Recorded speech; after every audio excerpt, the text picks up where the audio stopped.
Hey everyone, how's it going? Welcome to NoDQ&A video right here on NoDQ.com, as well as the YouTube channel and NoDQ&A videos affiliate, ringsidenews.com. We are coming off Monday Night Raw, which featured the return of Bill Goldberg to a WWE ring. Got your questions from twitter.com/AaronRift with the PAIV hashtag. First one today comes from Andrew. Based on his reaction and the crowd's reaction, do you see Goldberg staying for more than one match? That is a good question. I think a lot of it will depend on the reaction he gets at Survivor Series. A lot of people still wondering how the Toronto crowd will react to not only Goldberg, but the Goldberg versus Brock Lesnar match. Since WrestleMania 20 had such a negative reaction, will it be a similar reaction, or will the fans be very forgiving of what happened at WrestleMania 20 with both guys leaving, and will it be a different situation? I think that if the match goes over really well, not just in the ring with the performances, but also the crowd reacts in a very strong manner to the match, then I think the door will definitely be open for Goldberg to do more matches. I mean, there are a lot of different dream matches you could do with Goldberg. You could do Goldberg versus John Cena. You could do Goldberg versus The Undertaker.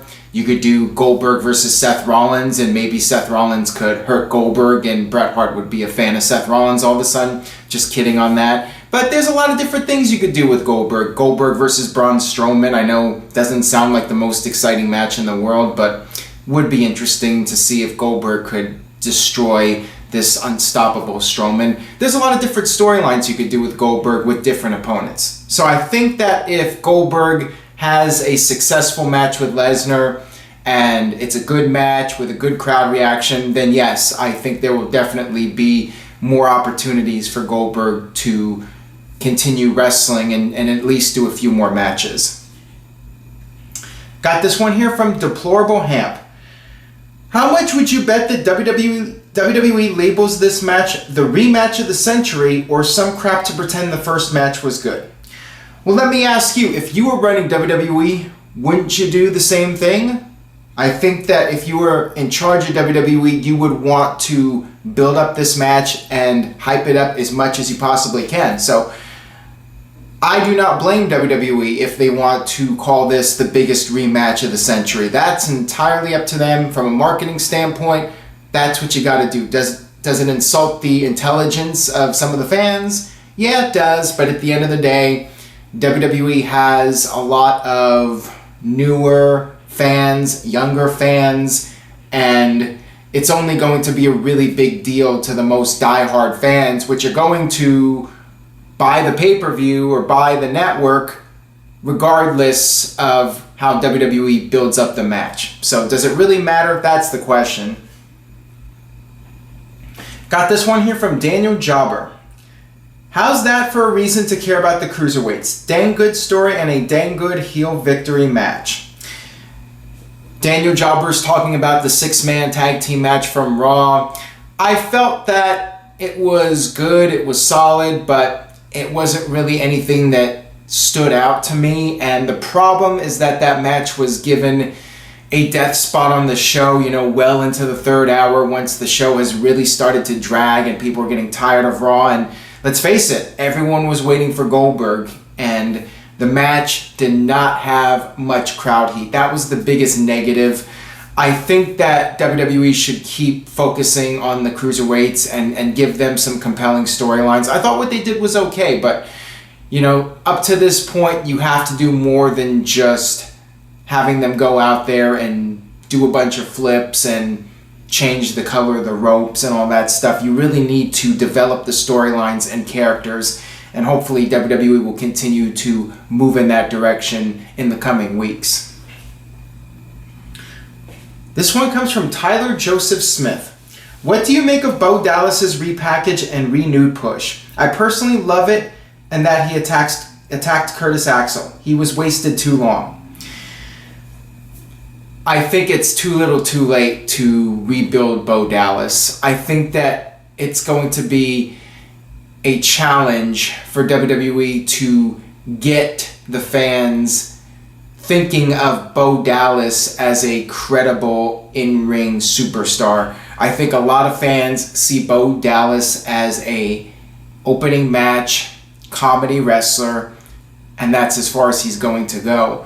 And he's been typecasted like that for quite some time now. I mean, when he was in NXT, he had some credibility, but once he got into the Social Outcasts, that was pretty much it. I mean, when he got dumped on his head by Sting the night after WrestleMania 31, it was clear then he's just there as comic relief and to put over the real stars. So it's going to take a lot. And him beating down Curtis Axel, I mean, I do not care about this feud whatsoever. I mean, it's the battle of the Social Outcasts, and in all likelihood, this match will be the kickoff match at Hell in the Cell or something like that, where it might even be thrown away on an episode of Raw, just completely random. I do not have high hopes for the feud or the Bo Dallas push. I think the opportunity WWE had with him was when he was growing out the beard. They could have repackaged him as this darker character and paired him up with Bray Wyatt.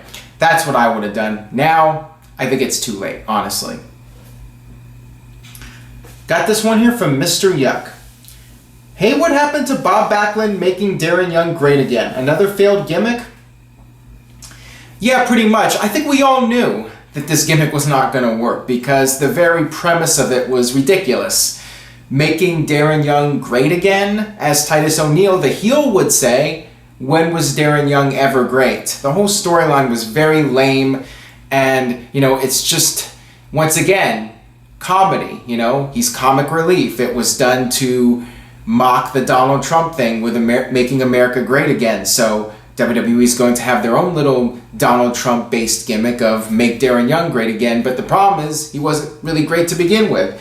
So yeah, it had no credibility from the very start, and now Darren Young's wrestling on Superstars against Jinder Mahal. What a comeback from Mahal, by the way, working Superstars. So yeah, it is what it is. I do not expect Darren Young to really move upward in WWE, and I'm not surprised at all that this gimmick has fallen completely flat. I mean, it was destined to fail right from the get-go. This one comes from Callum Owen. What's the chance of Shawn Michaels returning at the Rumble to face AJ Styles? It has been rumored and it'll sell out the Alamo Dome, no doubt. I'm not sure. I mean, really the only person that knows is Shawn Michaels, and I'll say this. I think that there has never been a better opportunity for Shawn Michaels to come back. If he was going to return and do one more match, this would be it. 2017 Royal Rumble, challenging AJ Styles for the WWE title. That's a dream match right there. Shawn Michaels versus AJ Styles. And it's the 20-year anniversary of when Shawn beat Sid for the WWF title in the Alamo Dome. I mean, all the stars are aligned. This would be the time. If Shawn does not come back for this, I think it's very unlikely we see him wrestle again. And, he has been very happy staying out of the limelight and not doing too much. We did see him at WrestleMania 32, the closest thing we've seen to him coming out of retirement, actually coming out in his ring gear. And the guy was in tremendous shape. I mean, everyone was noticing how he appeared to be in better shape than at the end of his WWE career, WrestleMania 26. So I definitely feel he could do it if he wanted to. It's a matter of, does he want to do it, and is there enough there for him to want to come back? I mean, time will tell, but again, this would be the perfect time to do it. HBK, AJ Styles, Alamo Dome, 70,000 people. What better way to come back in your hometown? This one comes from Paul Bessman. Triple H versus Mick Foley or Rock versus Mankind? Which rivalry did you like more and why? Oh man, that is a difficult question. You're really putting me on the spot here. I loved the general feud between The Rock and Mankind, and it had several very memorable moments, including Mick Foley's first WWE title win, the Royal Rumble match with all the chair shots. You had the halftime heat match, which was hilarious. The Rock was just on fire with his trash talking during that match. one of my all-time favorite matches just from an entertainment standpoint, even though, it's just two guys beating the crap out of each other in the backstage area. But The Rock's, all of his one-liners, I mean, he was great. He was at the top of his game. But then you have the Triple H and Mick Foley feud, which really put Triple H on the map. You had that Royal Rumble match, which was excellent. You had the Hell in a Cell match the next month, which was Mick Foley's retirement. And that was another excellent match. I mean, two back-to-back match of the year contenders right there. So it's a tough call. From the entertainment side, I would go with Rock versus Mankind. But from an in-ring side, I would go with Triple H versus Mankind / Cactus Jack. So I think I would go with Cactus Jack and Triple H. I just feel that was the feud that really put Triple H on the map. But, I mean, both feuds, it's very close for me. This one comes from Jeremy James 24. 2 questions. Do you think Jim Johnson should be in the WWE Hall of Fame? And what is your favorite WWE theme song? Absolutely 100% I feel Jim Johnson should be in the Hall of Fame. He should have been in a long time ago. He has produced a lot of excellent theme songs over the years. Although I will say, I think my all-time favorite theme song, this is going back to earlier, is Shawn Michaels' theme, Sexy Boy, and that was Jimmy Hart. Sexy Boy was a theme that was so timeless that he never got rid of it. It was never changed. The company never tweaked it or did anything to it. In 2010, at WrestleMania 26, Shawn was still coming out to Sexy Boy. And every time he's appeared, he would come out to that music. So it's really timeless. That theme song, he kept it for all those years, and just very entertaining song. Jimmy Hart also came up with a lot of great songs, and of course, and now you have the CFOs doing theme songs. But yeah, I would say Shawn Michaels is my all-time favorite theme. Of course, DX and Stone Cold and Real American, some of the best theme songs in wrestling history. Some of the ones that you never forget, those timeless theme songs. And in terms of the bad theme songs, I love the American Male song, and I love Mr. Wonderful's theme song. So there's a lot of ones that are very goofy that I like as well. Got this one here from Ali. What is your opinion about the bizarre Triple H Kane Katie Vick storyline? Definitely the worst storyline in WWE history.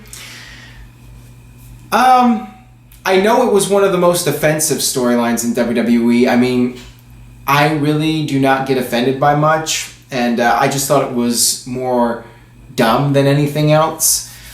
But let's face it, without that storyline, there might have never been an Extreme Mayhem. I mean, that segment generated so much controversy that it got Mike Nagel so riled up that he got on the phone with Jeff Meacham. They recorded a show called Extreme Mayhem. That turned into Extreme Mayhem Video. That turned into Talk Wrestling. And that turned into NoDQ&A Video. So it's funny. The Katie Vick storyline, you could say, was responsible for me being here today doing NoDQ&A Video. Very strange, but that's what really happened. That's what got the wheels in motion for all of this to happen that you're seeing right now. All right, this next one comes from Eric Cruz. What WCW stars do you think deserved major pushes or that you think were mishandled by WWE? I saw potential in Sean O'Haire. I agree with you about Sean O'Haire. I think that his whole character with I'm not telling you anything you don't already know, I thought that had a lot of potential, but for whatever reason, things did not pan out. He had the size too, so really strange that things did not work out for him. I would say DDP was very mishandled when he came into WWE with the Invasion storyline. Same thing with Chris Kanyon. Kanyon, I thought, was a great performer, and they just had him come in and they had him lose to Undertaker and Kane and never really went all the way with him. I think he got hurt too. Yeah, he did. He got injured, and that perhaps cost him his run in WWE. By the time he was brought back, they had already moved on to other people. Looking at some of the other names in WWE, the Cat, Ernest Miller, I always found the Cat to be very entertaining in WCW, and then he came into WWE and they put him on commentary, which did not work out, and then they had him come out at the Royal Rumble. He was very entertaining, and then they released him. So I have no idea what the deal was with that, but that was a huge shame. I mean, the Cat, I thought, was a great performer, and yeah, those are the main guys that I can think of off the top of my head. I mean, really, most of the WCW guys that came into WWE, Sting, they mishandled him at WrestleMania. Goldberg, they mishandled him right from the get-go by putting the gold dust wig on him and doing comedy with him and having The Rock call him Whisker Biscuit. I mean, there's so many guys that WWE dropped the ball with and did not get the maximum value out of the WCW superstars. This one comes from Matt. Better first year in WWE, Kurt Angle or AJ Styles? A lot of people are saying AJ Styles has had the best first year of anybody in WWE history. I'm not sure if I would agree with that 100%. I feel he's definitely at the top, but I think Kurt Angle really shined like nobody else has ever shined in WWE history. Within a couple months, he was really over, and he won all the major titles in a very short period of time. And he was on top when WWE was at their absolute peak financially and popularity-wise. AJ Styles is one of the biggest stars in the company right now, but WWE is not nearly as popular as it was in 2000 when Kurt Angle was on top. So because of that, I would give the slight edge to Angle. Alright, last one today comes from the anime fans. Wasn't Hell in the Cell originally a match just for The Undertaker? The idea behind that match was to confine the two guys, Undertaker and Shawn Michaels, into this structure where there could be no outside interference. The previous month at the Ground Zero pay-per-view, the match was chaotic. You had both guys beating up the referees and everyone coming down trying to break up the two of them. All this interference and controversy. So Sergeant Slaughter said, hey, we're going to put these guys in this new structure to make sure there's no outside interference. And of course, Kane interfered, but whatever. That was the design and purpose behind Hell in the Cell. And then, of course, WWE made it a regular match, just like a ladder match, or later on Elimination Chamber, or the Iron Man match. It became a fixture in WWE. But as I've talked about before, I would prefer the Hell in the Cell match to come at a time when a grudge needs to be settled, rather than just doing it because you have a mandatory pay-per-view called Hell in the Cell, so you must do Hell in the Cell matches because it's time to do it with the pay-per-view coming up.